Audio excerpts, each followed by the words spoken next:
work, and you'll see the different members, the advisory, oh, thank you for recording, the Advisory Council Recommendations Report 1 that Lori helped present on, and then the last one that we just did was a Report 2. The main goal of this last one was updating the Title 10, Chapter 63, Early Childhood Education Standards, and to make sure that they align with all the other components that we worked on with coming up with the screeners that met the qualifications. What do we need for the home-based learning and the Jumpstart and all those? And the biggest differences you'll see, and I can drop these links in the chat also, is the intentionality behind the research and evidence-based practices being tied to the early literacy targeted interventions.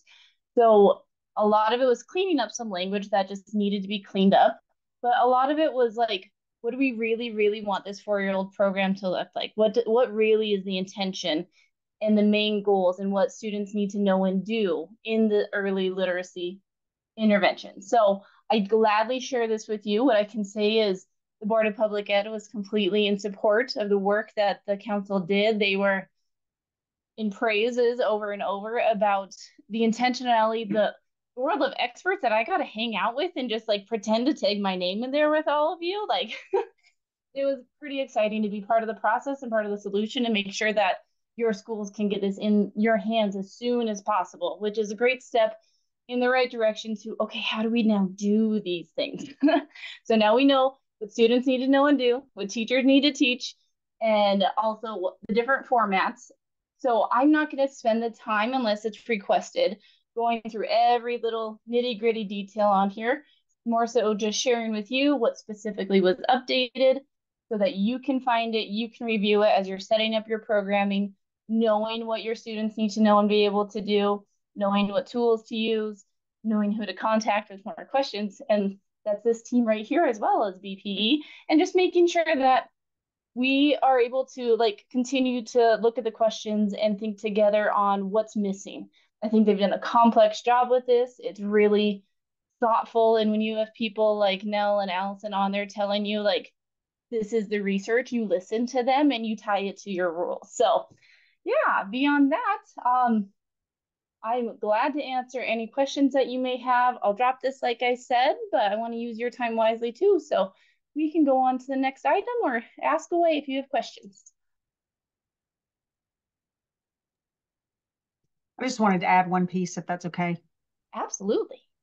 A big thing that we talked about on those early childhood learning standards was who could teach it. And we did recommend to the Montana Board of Public Education that a teacher with a P3 or a K8 would be appropriate to teach. We are encouraging P3 and we're hoping districts will support P3, but we are also recommending that K8 be able to teach it. We didn't want to get where we couldn't even get teachers to teach it because the licensure was so specific, and we spent a lot of time on that. So we're still really trying to work together to honor and encourage and push for that P3 knowledge, but P3 or K8 endorsement is what we recommended to the Montana Board of Public Education. Yes, and you were the main advocate for that, knowing how hard it can be to find the right educators and get those in the room. So thank you for adding that. That's a great point. Thank you. All right. You're muted, Jackie.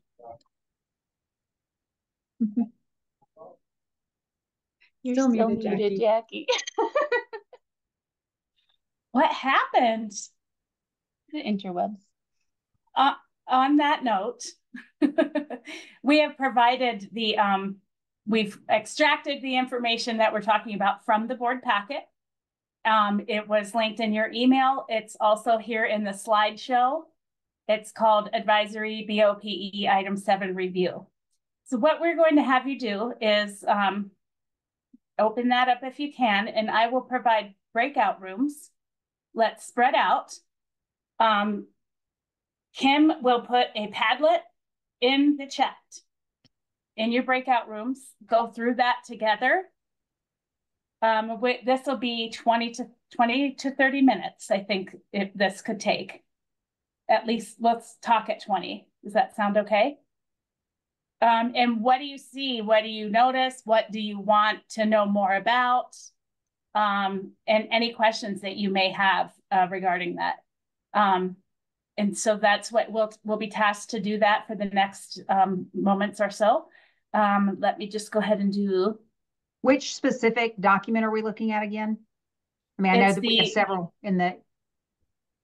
I called it advisory BOPE item 7 review is the link.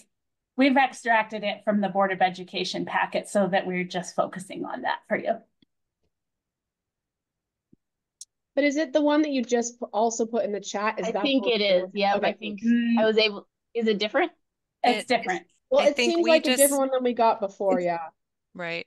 This is just the extracted pages. It's not the big document. Okay. So we just took out the pages that focused on the Chapter 63 updates. Yeah, I think it's similar to the Appendix A in the one that Marie posted. You extracted that. That's kind of the Appendix A. Yeah. It's a 30-page document, correct? Yeah. Okay. Is it roughly that, Kim? Not the extracted version. Okay, let me show you what it looks like. I just want to make sure I'm working on the right thing when we go to this breakout. I just put a link to the extracted in the chat if that works for folks. I just took it from the slideshow. Thank you. You are all have access to it. Let's see. Now breakout rooms. And is everyone familiar with Padlet? I did put the link in the chat.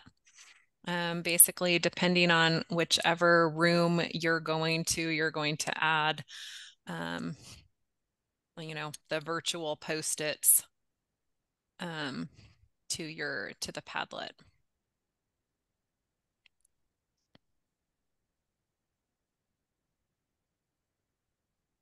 So are they there? You're allowing everyone to choose which room. So there's 3 rooms, 1, 2, and 3 open. Okay. So everyone can join a room.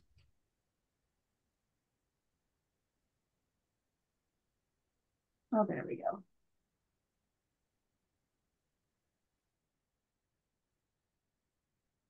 I made it disappear. Join from the Padlet. I'll try to join from the Padlet. Yeah, I don't see a. Oh, hey, OPI folks. Hey, I want to make sure, can they see the Padlet? Like as I was leaving, because I joined this one because I just want to make sure that they can. Let me go back and check. I thought you were going to assign. I can see the Padlet. Can you? Okay. I just wanted to make sure that people could get in there. I know we tested it out. Oh, Jackie left. Oh, she's gonna go check. That's funny that I was like, eeny, meeny, miny, mo, which room should I pick? I thought she was gonna assign everyone to so 2 rooms. Yeah, so that we could all kind of but I just want to make sure. Hey, Amanda. Hello. Were you able to get into the Padlet? I just want to make sure because like I left and I heard people asking. Oh, Kira's. Hey, Kira. I'm at home on my computer, so I don't have the double screen, so I'm really struggling. Oh yeah, once you're used to the double screens, it's really hard to go back. 100%. Yes. Okay. So I have let me see. I can probably just put it in the chat in here. Then maybe I just want to make sure. Okay, so now I'm in room 2. I can see the Padlet now. And so let's see if it'll allow me to add a post. Oh yeah, it looks like it's adding it. Like I open the chat and it's still there. So everyone should be able to get to it. Right, Jackie? I'm going to grab my charger real quick. I'll be right back.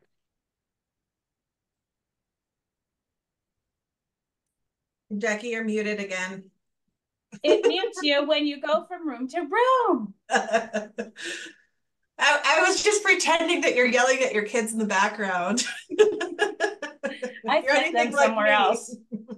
Once a month from till 5:30. They have to not be here, and today's the day. Yeah, it was funny. My kids, I told them we have a puppy, and I was like, you need to keep the puppy away from my office because she'll start barking and like want to hang out with me during a meeting. And so my son sent me a picture that he barricaded the stairs with like every pillow and blanket from the living room. Yeah.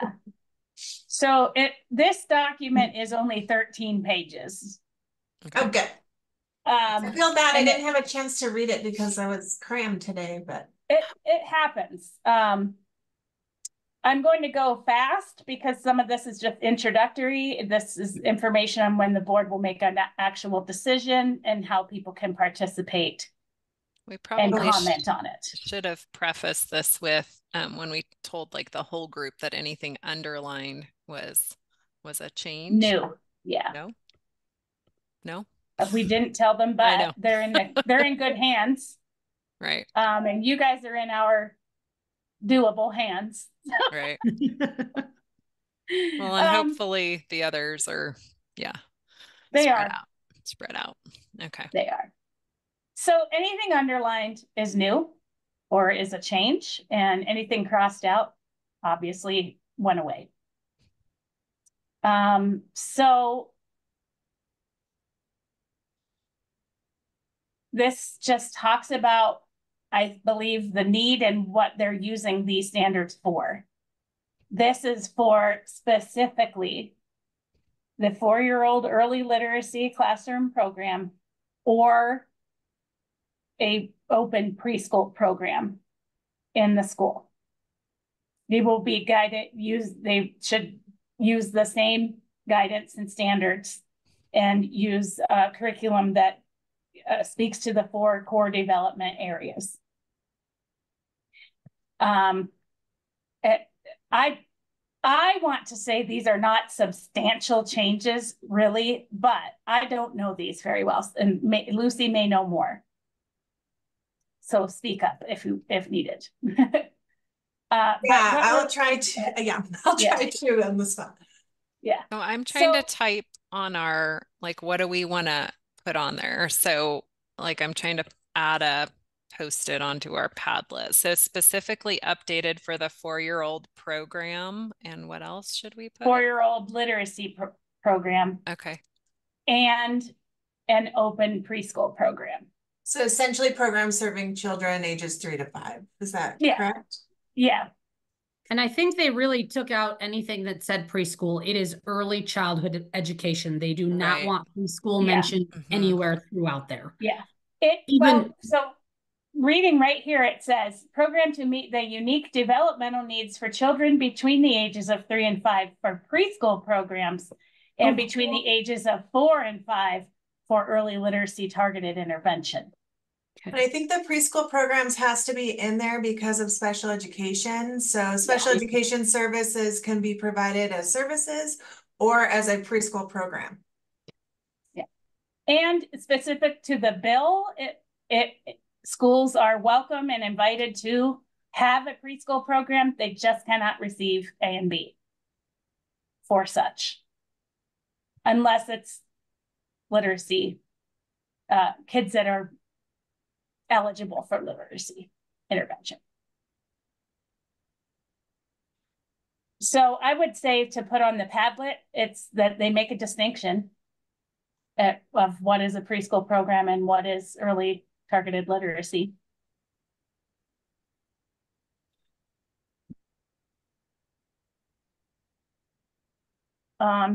Following accreditation standards.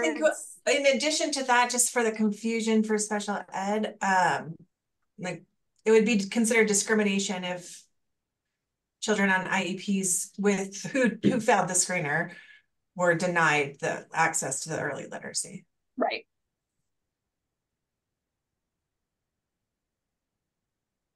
Okay.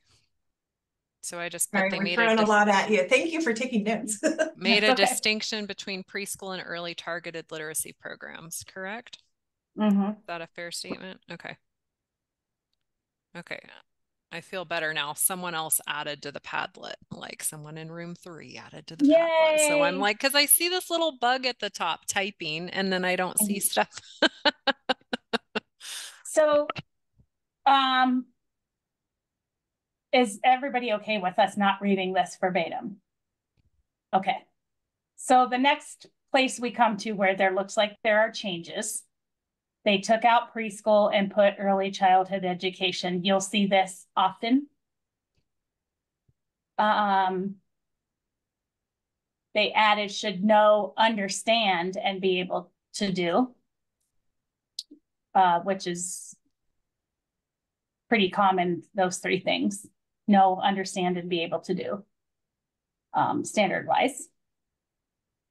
And then they changed that, they decided that we would not review and revise standards every 5 years, that they would do it on a recurring schedule with input from representatives of accredited schools. I believe that ends up being every other year. Oh, good. Yeah.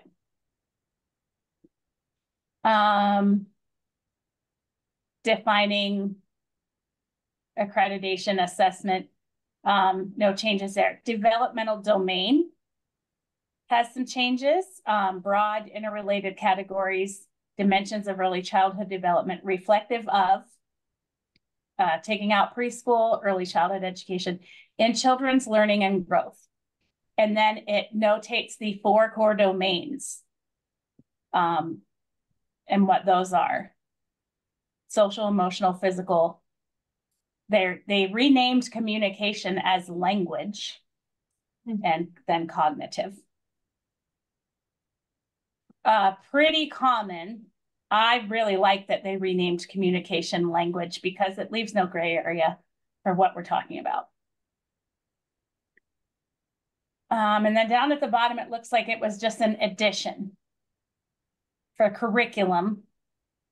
Early literacy targeted interventions implemented through the classroom-based program for 4-year-olds and summer jumpstart program preceding kindergarten. The curriculum must embrace the 4 developmental domains while focusing on the subject of literacy with a goal of establishing a trajectory leading to reading proficiency at the end of 3rd grade. Are these still in draft phase or these have been accepted? This have been accepted.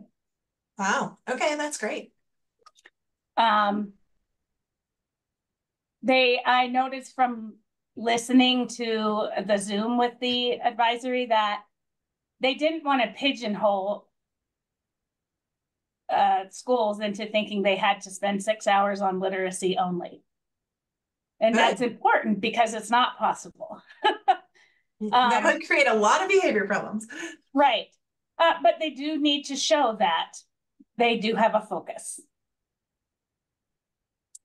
So I think that's a big win there. They define paraprofessional as detailed in ARM. So we must have language around paraprofessionals. And then teacher, again, just taking out preschool, early childhood education. Leadership, again, removing preschool. And then number 3, under leadership, professional development completed by elementary educators providing early literacy targeted interventions should be tailored to such interventions. The elementary educators providing early literacy targeted interventions, the employing districts and accredited educator preparation providers are encouraged to collaborate to develop professional development options that support attainment of qualifications leading to an early childhood education endorsement. That just simply supports that we would like to see teachers having this training that is more focused on early childhood.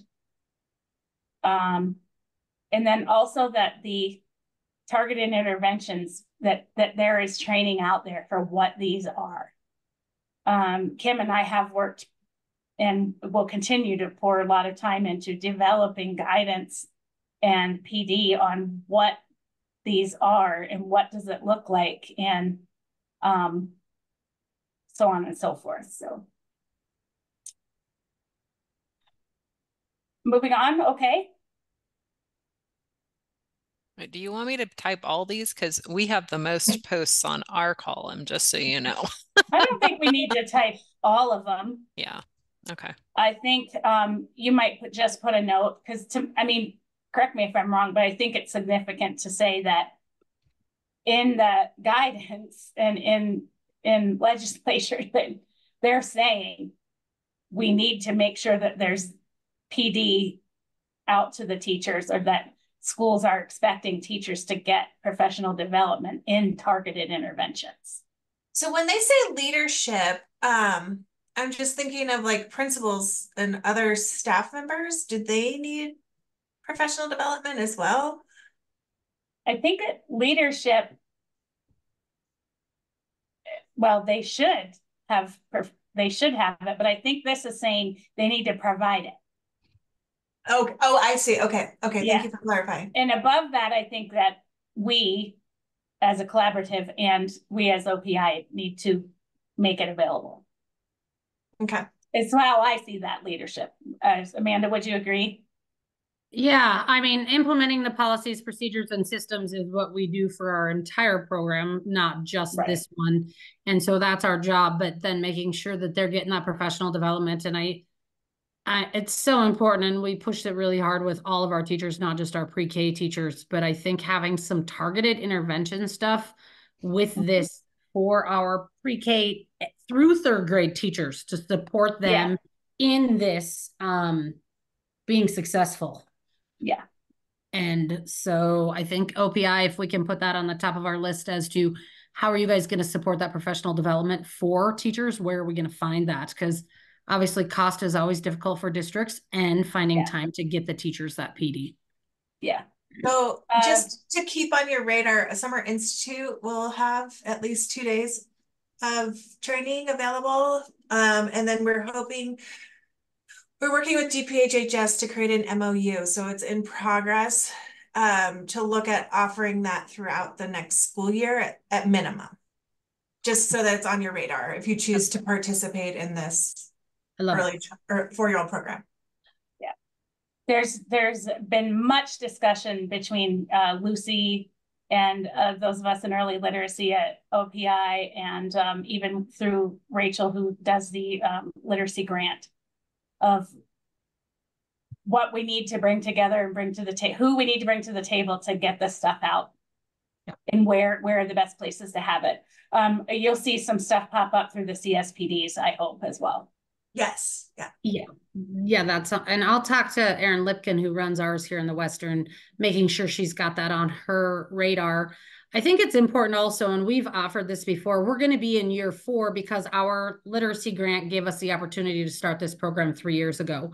But I mean, my teacher, she's got all the qualifications. Thankfully, she's taught pre-K, she's taught kindergarten. And I think giving districts like opportunities to go to other districts, to see classrooms, to put a network together. My superintendent's network is so important to me. So having a network for especially these beginner ones that are K-8 teachers that don't have any pre-K experience, it's a whole different world than even teaching kindergarten. So getting some kind of networking together for them, I think, is going to be crucial for moving forward with these programs across our state.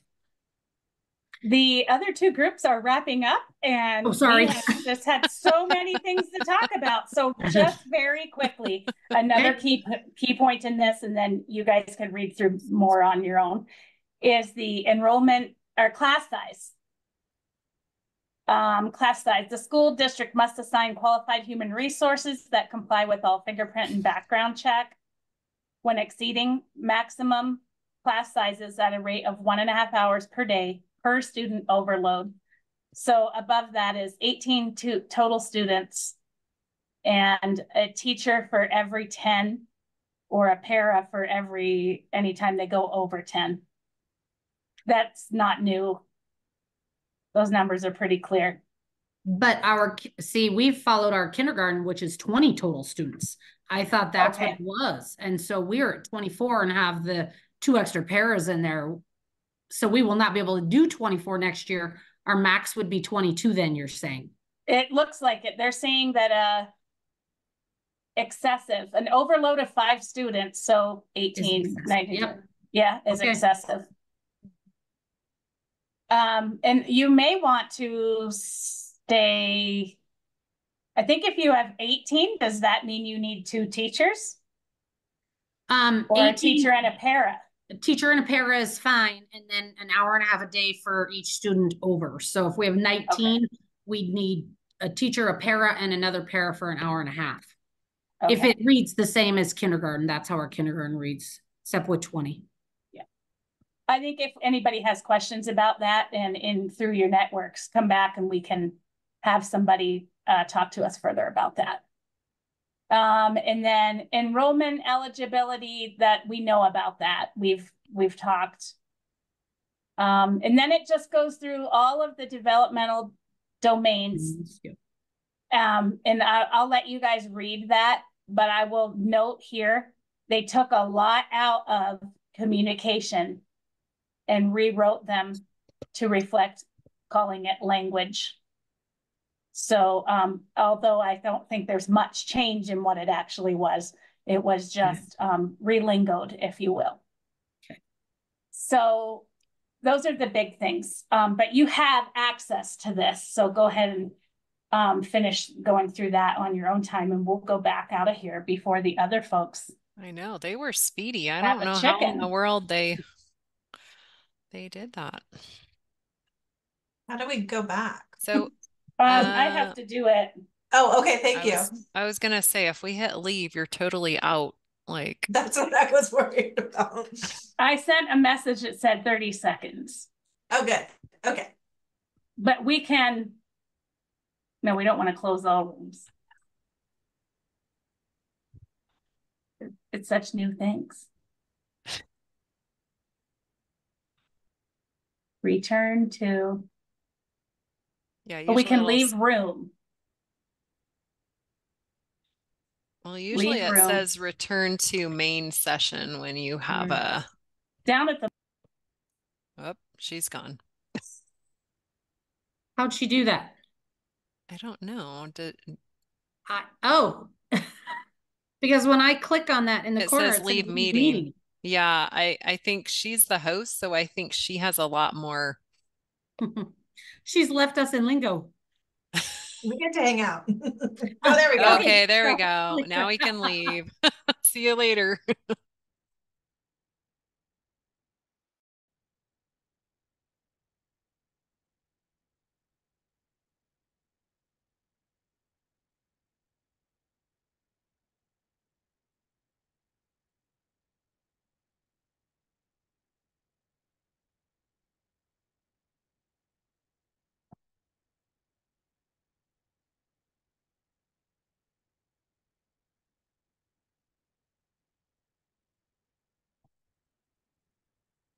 I think we're all back. I think we are. There. Okay. I know we had some lengthy discussions on the first couple pages and didn't get very far, but can't wait to see what caught your eye to put in the Padlets. So which group would like to share first? I can jump in for group 1, and we talked a lot about the updates in content standards and things like that, but the big questions that we have about 1063-109 and those, what happens to those kiddos that are young and would potentially have prior been a retention or a early kindergarten kind of situation, and then the funding that can and can't be utilized for those classrooms. But Wendy, if you wanted to add anything in here, the way you say it might trigger different with someone else. Well, everyone knows that's my question, but just in our district, we've been talking a lot about that, like making sure that as we qualify kids, for example, using, and I think this was actually on one of the things we talked about previously, but making sure that we use the best screener. So it's the broadest qualification, right? Like we were looking at one that I know another district is using in Missoula that does not assess phonological awareness. And I said, hey, like that's something we might really want to focus on. So we're really talking about looking at the legislation and the wording to try to figure out how we can qualify the most kids and reach the most kids. And then I'm sorry, I'm going to say this really fast, but I really like the language about preschool versus the early childhood programs, because we actually have a local preschool that reached out today and they were like, what does this mean? How is this going to affect us? And I said, well, first of all, I think there's a lot of really good opportunities for you because we're going to be strictly like data based. And so there are going to be some kids that are not going to be able to come to our program that are going to need a program. So I think like a lot of people are worried like, oh no, we're going to hurt the homeschool kids or whatever, but not hurt, but like we might like paying preschools might be hurt, but I think like it's a really good way to collaborate and be like, we're going to take these students, you guys are going to have these students, and everyone's going to be most prepared when they come to kindergarten, which we didn't write down. I'll stop talking. I think you're good. Do we want to jump to room 2? Kim, do you want to share, Kim? Oh, sure. So I was adding sticky after sticky because we just kept talking. And so anyhow, so basically, some of the things that we highlighted in here were things like, it was, we can see some updates that it was specifically updated for the 4-year-old literacy and the early childhood education programs. And then obviously making a distinction between, it seemed like, preschool and early targeted literacy programs. And a lot of the verbiage was replaced. Where they were taking out a lot of the preschool, that wording is now early childhood education.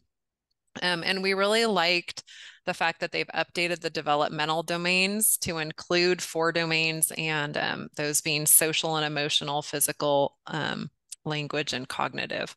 So those we felt were, that was one of the big pieces that we, and we just kind of started talking about a lot of different things and looking at the role of the paraprofessional, and then addressing some of the questions with, numbers, how many students we could have, and how many, teachers we had to have with paraprofessionals to be able to support the number of students. So there were some things that we were addressing in our room to make sure that we were in compliance with what these changes show. Yeah. So I know I wanted to put a plug in right here, so in case we forgot later, Allison, if you don't mind, if you want to share what your upcoming PD is, because that's something that we called out in group 1 also, is a professional develop aligned to these programs. So Allison, do you want to share what you have going on? Sure. So there will be probably in about 2.5 weeks, Marie and other folks, Jackie, other OPI folks on this call will help to disseminate through this group, but the UM Institute for Early Childhood Education is hosting its 2nd annual summit on April 4th, 5th, and 6th here on the University of Montana campus. It's a free event that will include a Thursday evening keynote, Friday morning informational sessions and panels with some targeted workshops in the afternoon on Friday. And then Saturday will be professional development in the area of early literacy, specifically skills that are literacy skills important for success in kindergarten and beyond, as well as embedding literacy routines in daily curriculum environments. Friday afternoon will, among many other things, our lab school is going to do a session and host an open house there and highlight how they're collecting literacy data, which includes the screening and progress monitoring tools that are on the list as an example. We'll have panels that showcase different partnerships from around the state that, again, some folks on here are involved with. And it's will be free for everybody. So there will be registration and announcements for that coming up. Thank you. All right, room 3. Does anyone else from room 3 want to share out? No. Well, we feel free just to pop in. How about that? And we had a really great discussion, a lot of good questions. We actually, I think, jumped ahead a little bit in the agenda and had some questions, which we'll circle around to. But one thing we kind of just jumped off on, we're sort of, as we're looking at those rules, we immediately went to how does that translate into the screening tools? And so that was sort of where the discussion left.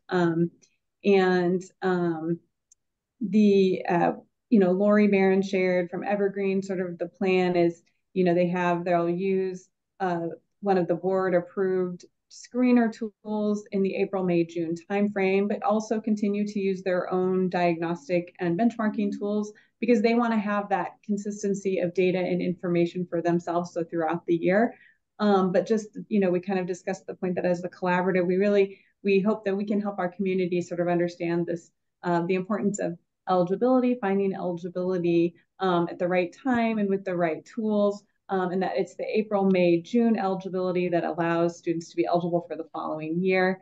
And that also that doesn't take away from the ability for a school or a district to decide to do other screeners as well. So that was, I think, a lot of what we talked about. If anyone wants to add anything, Katie had some great questions. I know we hopefully answered them, but feel free to jump in from room 3 if anyone else has anything. I have a question as you're saying the April, May, and June. So if I have a family move into my district in August, can they not take a screener and join us in August? Or what does that look like? Oh, Amanda, that is a great question. I do believe there may be, let me look at the language really quick in the bill. Does anyone have a quick answer for that that's been on the council that they may have grappled with that question? When we talked about it, I recall us saying we would screen those students. I don't remember why we said we would, and I don't remember, I can't point to language, but I remember us saying if the kid was in school in April, May, and June and you didn't screen them, you're done. But if they weren't in school and they joined you, then you could. Again, I don't have the legal justification for that. But right. I believe that's our interpretation as well, but because if they're new to the district, you didn't have the opportunity, right, to screen during. Lori, do you think that was probably because April, May, June would be prior to when a summer jumpstart might start too, and so just thinking. Well, I think it was for everything though. Right. I just remember Lance being adamant of April, May, and June and don't mess with it. And then I remember the very question coming up: what if someone moves in? And again, I don't remember the legal reference, and Christy, it might help us to get it, but I remember our discussion being. Because the April, May, and June was for the next year's 4-year-old program, for the home program too. So it might help for us to get clarification, but I do remember in our discussion, the interpretation was if they moved in, you could, but you couldn't just do it late. Okay. Well, we also talked about just if you're going to end up having room, if you take everyone and then someone comes later who has a higher need, like what are we going to do? Are we going to boot someone? You know what, Whitney, that excellent thing that we did not talk about, but I want to bring up that has been clarified multiple times, and I'm not sure districts have gotten this. So 2 things, if it's okay if I share, Christy. Mm-hmm. One is districts may choose to offer any or all of the 3. You don't have to offer any of them, right? And parents can choose whether or not to participate. They don't have to participate in any of them. If you offer them, there is no cap. It's like offering 3rd grade. You can't say, oh, we can only hold 20. Right? If you offer this, every kid who's eligible gets in. You cannot turn kids away if they're eligible. So make sure you know that for your summer jump start, for your, the only exception is the home-based program, which will be some type of lottery, I assume, because they only can hold 1,500 students, right?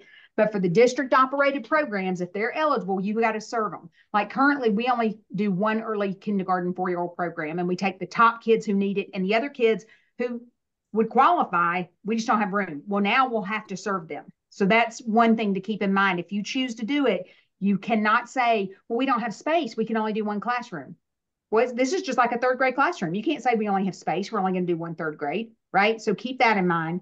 And then number 2 that we talked about in our group, I think we've got to really help educate our colleagues and ourselves that we're not using any kind of language that has the appearance of stepping around legal intent. The legal intent is only kids who are eligible get in. We don't need to say, oh, we already know who our 20 are, and we're going to make sure we screen them and then decide what the cut score is so all 20 get in. Or we're just going to keep letting everyone get in. They're only in if they screen and are eligible, and we need to be really careful not to act like we're going to keep doing the same thing we've always done and just serve everyone. That's not the intent of the law. And that will be the first thing that lawmakers come after to take away from us if we abuse that.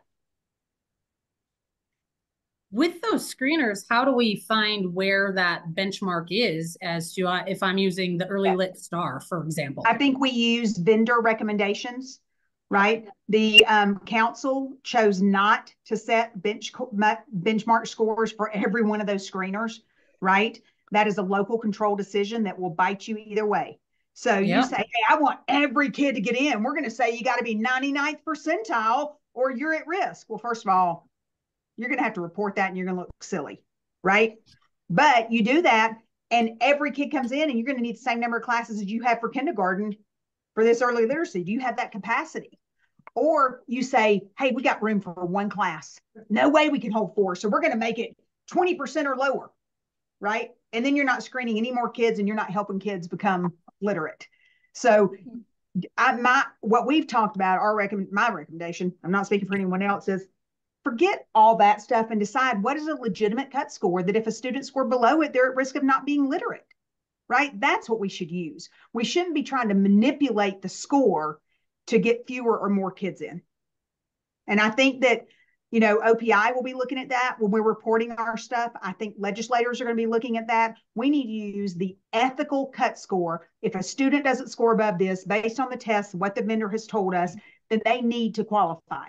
And we need to not manipulate that score for our own purposes to decrease or increase enrollment. Okay, soapbox, not over, no, but I'm stepping great. I echo that exactly. We had that exact conversation. Go ahead.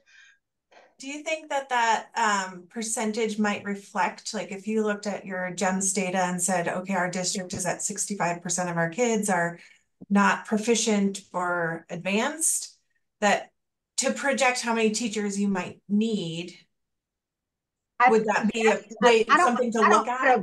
I don't put a lot of value in a lot of that stuff, so I can't say directly, but I will say, you know, if you look at you remember, we don't take formalized standardized test data until 3rd grade, which is a different set of students, 4 years older, right? So could I take my 3rd grade scores and who are proficient or advanced, or who's not proficient or advanced, right? And say that's the percentage I would anticipate coming into this early? Yes, I think that is a decent way to project, right? Because we are saying as a state, hey, by 3rd grade, we got this many still not proficient. We should do something earlier and it would shut that down, right?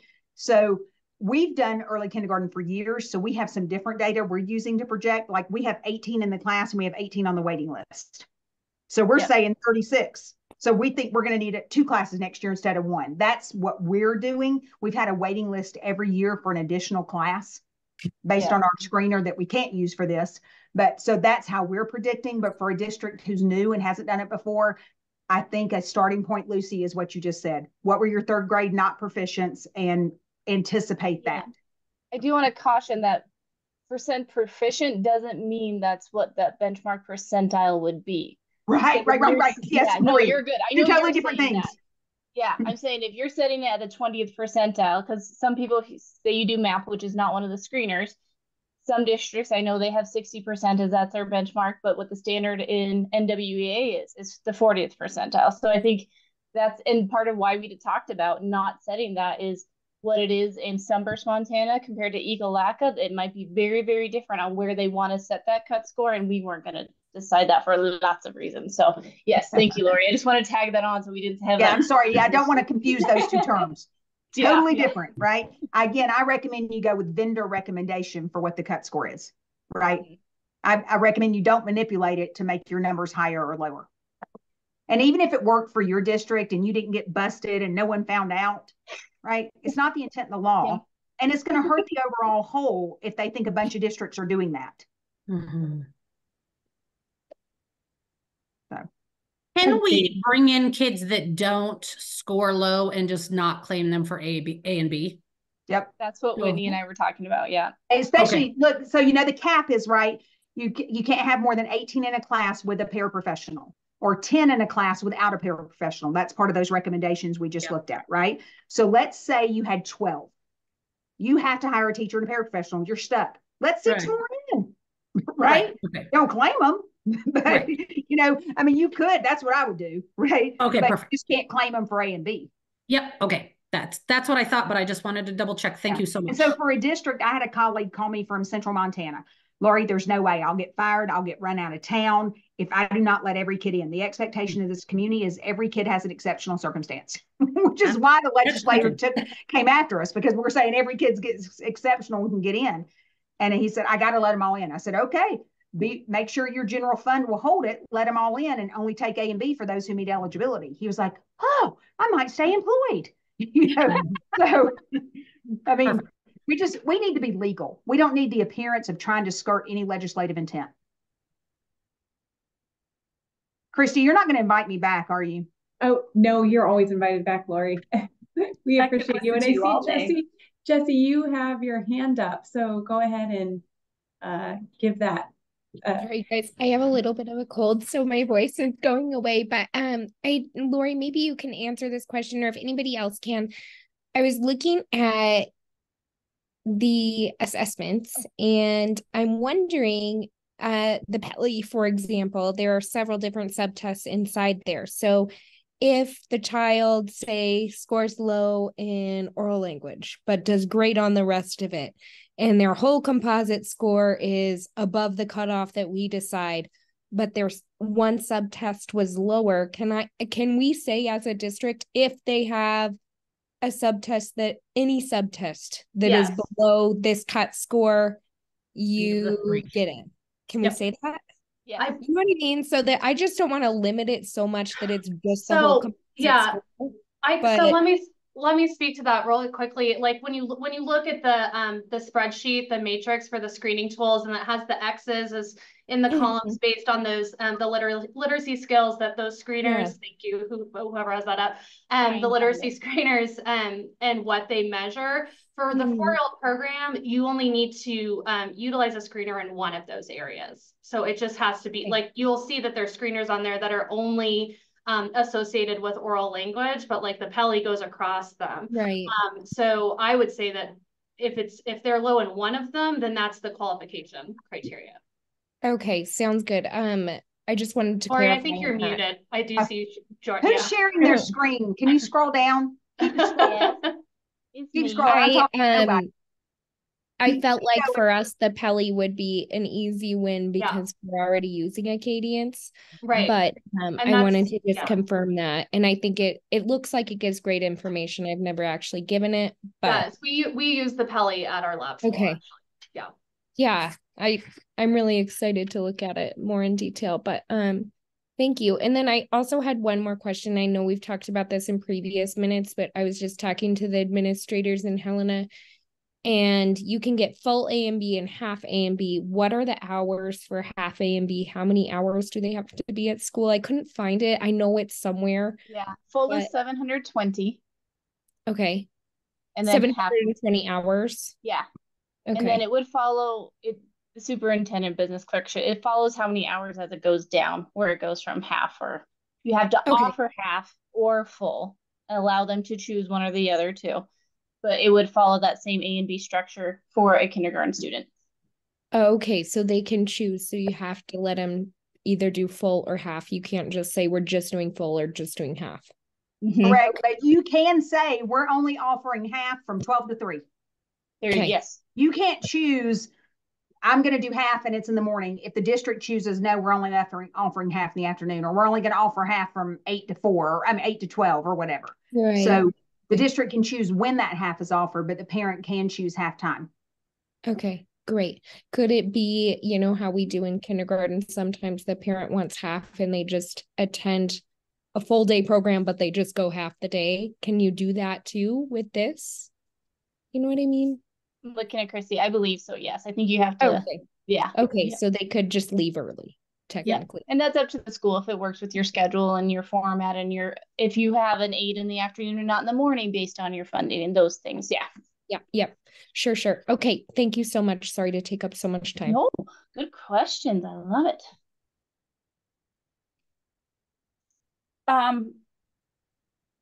We have asked a lot of questions. We had a time set up for this later on. So I'm going to suggest that we skip over the one pager. I will say just this.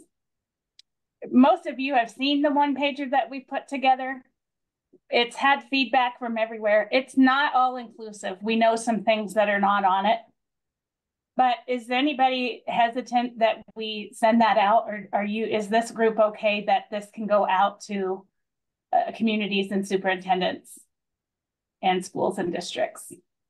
Speak now or forever. So I can you put it on the, oh, sorry, you go. I was just saying, can you put it on the screen one more time so we can take a glance one more time? So in the Learning Hub, it looked like there were 2 now. Is that correct? Right. There's 2 one-pagers. That's why I wanted to put it up, because I want to make sure we're talking about the same one. Yeah. Yeah. And I felt like one was maybe more user-friendly, but one was more informative. I don't know. So yeah, put it up and I'll turn off my mic. Oh, am I not sharing? I'm sorry. I thought I was sharing. Whitney, I don't think there are multiple versions of it in the hub. I think it might be in the slideshow because we've got a 1-pager and then kind of like a 3-pager. So that might be where you're seeing multiple versions of this. The difference is this one that you're seeing will be the print will be very small, but it will fit on 1 page. The other one takes is it okay if I switch screens? Mm-hmm. The other one takes the information and makes it with larger print. Are you seeing it? Yes.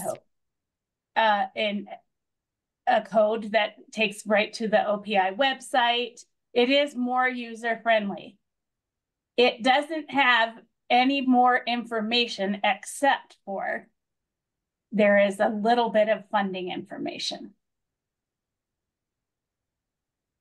If you can read that, I can make it bigger. one little edit, and that's to the in the evaluation area. There's just a bullet that says an approved list is being developed. Maybe it could just be updated to be correct.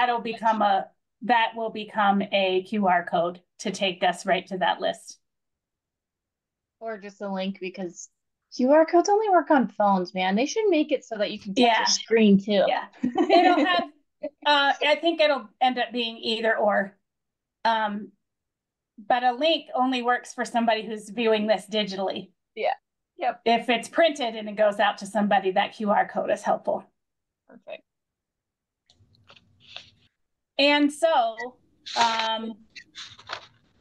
do we prefer, I think we all prefer a 1-pager because they're easier, but it's a lot of information on 1 page. So I'm open to us doing something to move that forward and then going on to some questions. One thing that I saw on the 1-pager that I talked with my little pullout group about was the eligible child, determining the eligibility. Maybe it needs to just be made more clear that that is based off of the April, May, and June, the screener done in those months. Otherwise, an eligible child may be from my fall screener that I did just for my district. So that was just one thing that I thought could be clarified. Okay, I'm taking that note. That's great feedback. Thank you. The other thing that I think we wanted to kind of highlight was our hub collaborative space, our early literacy collaborative space. So that is a place where you can go and take a look at all of the different slides and all of the different documents that we have. So I would kind of encourage you to go there and take a look at. I do have, it's just the 1-pager that is actually linked in there. And then we do have the feedback tool here. So if you do have some additional feedback after, and later today or this next, towards the end of the week, I would say definitely go in there and give us some feedback, because we have been going in there and taking a look at how we can improve the 1-pager so that everything is really, really clear.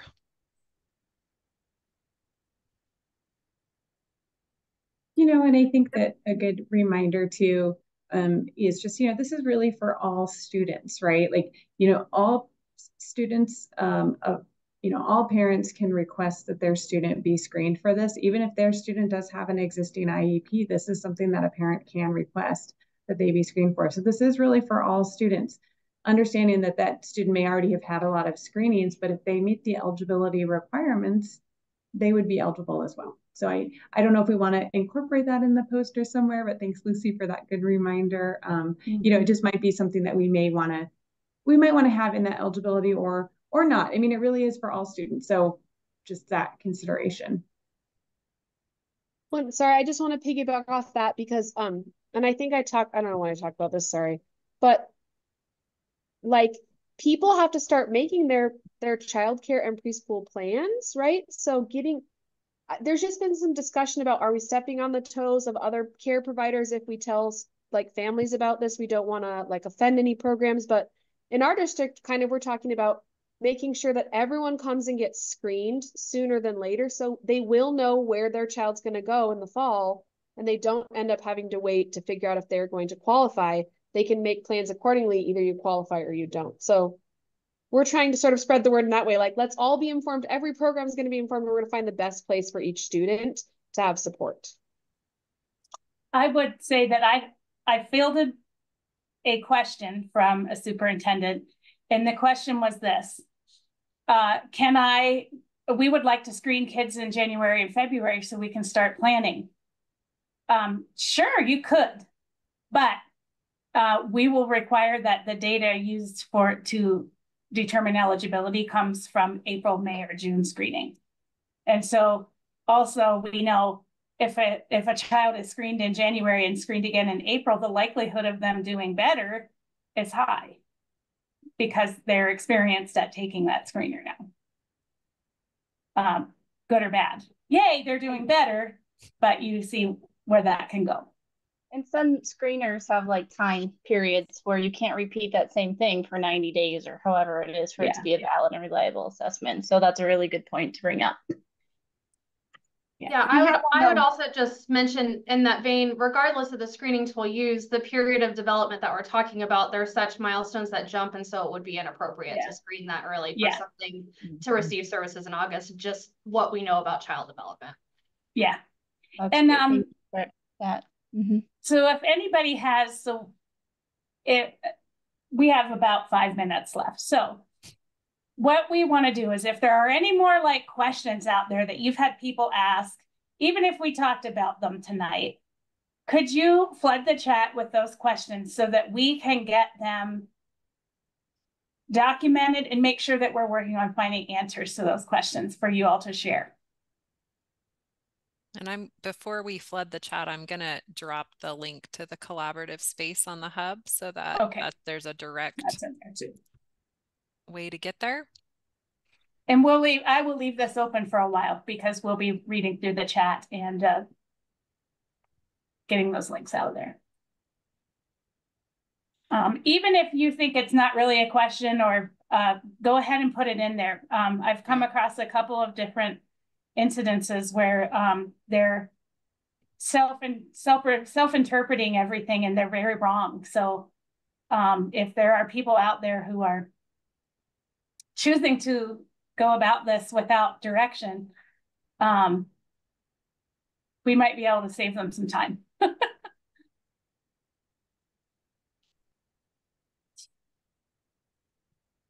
All right. Yeah, I think let me just double check the agenda. We probably don't have time for this, but we have developed a survey because there's some information that we would like to get. And that is going to go out to schools via, could you answer that question? Yep, I can. So that will be attached now to the CNA that all schools will be completing. And that is open here, gosh, is it February does that open? And it closes by the end of March. And Chris, open right now. January 31st. Open. Oh, look at that. So what that means is, as a school district is going through there and completing the CNA, there will be a box that says, is your school intending to partake in the early literacy targeted interventions, with drop down based on what you select or what your leader selects for the district. And that will start getting us information. And then Kim and Jackie will be reaching out and using that information to start establishing our data collection, start supporting those schools individually to see what we can prepare for in terms of, we have 1,000 schools here jumping into early literacy programming that we have to budget for, or what that means for home-based learning. That RFP will be going out here soon. So we will know what our home-based learning for the state of Montana will be after that approval process. And that will, since it is capped at how much we can spend on that program, we'll come up with a system for first come, first serve on who can partake in the home-based learning. Please, those of you connected to administration in the state, get the word out to them so that they can be thoughtful in how they answer that and be prepared to answer that survey. But this survey is voluntary if people want to use it. Yes. This is not a required CNA. We need to be really clear about that. Correct. It's right. It's this is not. It's just to gather the information. If districts are using are thinking they'll be implementing an intervention program, it's just to help the OPI help them with implementation, basically. But yes, so it's optional. Yeah. I think we need to be really clear not to confuse people any more than they already are on the accreditation process and the integrated strategic action plan and the comprehensive needs assessment that goes with that. So, there's a lot going on out there for districts that we're required to do, and I don't think we want to unintentionally mix those. Yes, great point, Lori. I always love that. Please always never refrain from telling us exactly those things, because sometimes we aren't in the weeds of what your day-to-day looks like and all the things coming at you. So I so appreciate your point of view on those. Well, and Marie, I know you know this. You and I've gotten to know each other on that other council, but everybody's doing hard work, right? Yeah.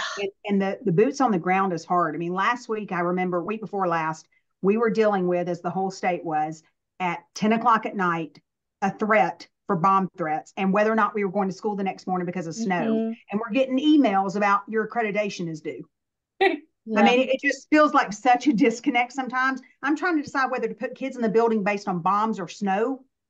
And here comes another survey, So we got to be really clear about what is absolutely required, what is encouraged, what is preferred, what is optional. If it's not required, we got to make that really clear, because we are stressing out school leadership right now. We have more vacancies than I've ever seen in school leadership. And we have all these new laws, all these new policies, open enrollment coming, this new early literacy, the open enrollment's going to kill us. It's going to be crazy. And then they've got to be able to come into early literacy too, right? As part of open enrollment, because that's one of your classes. Yeah. New accreditation that's not even open yet. And I think people sometimes lose sight of the work that's happening on the ground. And I don't mean anybody has poor intentions or whatever, but week before last was almost comical. Seriously, I'm on 2 different chats about whether or not we're going to search the building for bombs or come to school because of snow. And I got an email about accreditation. And I was just like, you got to be kidding me, right? So I just think we got to keep in mind what's happening day to day in teacher classrooms versus some of these great big opportunities that we have for our kids as well.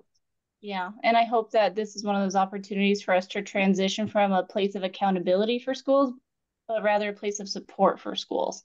Yeah. And really hoping that innovation's coming from our agency. And I know that's what we're working on really hard. So we're not the ones knocking on your door for your reports, but we're the ones helping you get there and not making those burdens but opportunities. But thank you for sharing that, Lori. This early literacy is one of the coolest opportunities we've had. Right. And it's been a pain, but it's going to be good. And it's going to be worth it. And so I'm excited. I don't mean to sound negative. I just think we need to remember all the other pressures, particularly our single administrator districts, where there is one administrator in the district doing everything we just talked about. They're overwhelmed. I have a lot of help. To that note, then, let me rephrase this. There will be a survey. We are hoping that you guys can help us get that into the hands of the people that we're going to collect that information from. It's really, even if it's just, hey, I know you weren't doing the accreditation or the CNA, so could you make sure that you fill this out? Or what do you know about of early lit? What are your plans? That information can come back to us, whether it's in a survey or whether you just tell us. Right. These 5 schools, maybe reach out to this one, you know. And I think that, you know, communicating with the Mass regions, because we have 9 regions, and we used to have an OPI person at those meetings to help with that communication, but we're not doing that right now. And so I think that if we could get that out to the Mass regions, that's what we did. The council did, the Early Literacy Advisory Council gave our survey to those Mass regions, and that got us a lot more, you know, people knew it was out there because it went to the superintendents and principals. And so that might be a good method of communication. I'm going to that's what I was talking about this morning. So the weekly webinar that we're hosting at OPI that is recorded with summaries every Wednesday from 10 to 11. We had it this morning and talked about financial literacy at length. So I want to plug that because that has been an alternative strategy we're trying, where it's open office hours, come ask questions. There are some things that they're specifically discussing, and that is Julie Mergel and Christy running that show, not me.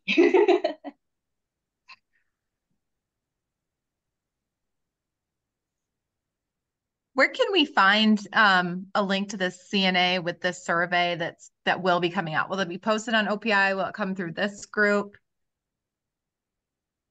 I did put a link in the chat, and I can pop it in again if you want. It is on the school accreditation website, but I can. And that's what, hey, Jackie, just to make sure I'm not confused, you're saying inside the CNA somewhere, there are some specific questions you want to know about early literacy, right? Yeah. Yeah. I think if you could pull those out and say, hey, can you get your people to answer these? People are excited about early literacy. I think they'll. It'll come out in several different ways, but the Mass was definitely our second go-to. Okay. Yeah, that's just a first indication of if you're doing it or not for our preparation, and then we'll do follow-up. Perfect. Next meeting, Valentine's Day. Chocolate will not be provided. I thought we changed that one, did we not? We discussed moving it, but seeing as how it's been on our calendars and there is not a Board of Public Education meeting close to it, we just as well keep it unless we are wanting to move it very badly.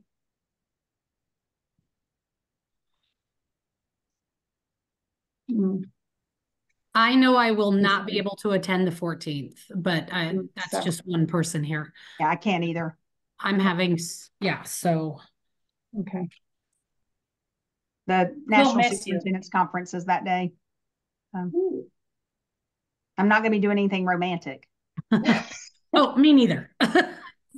I'm having my tonsils out. Oh, no fun. Oh, as an adult. Yeah. No.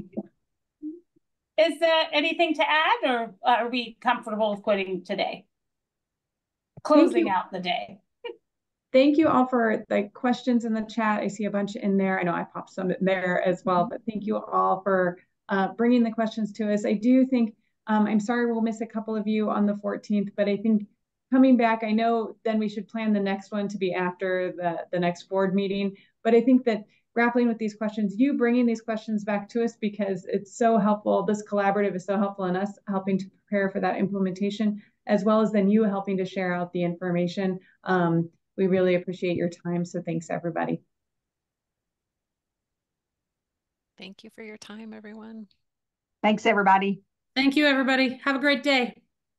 Thank you. Good night. Thank you. Lots of help today. Thank you.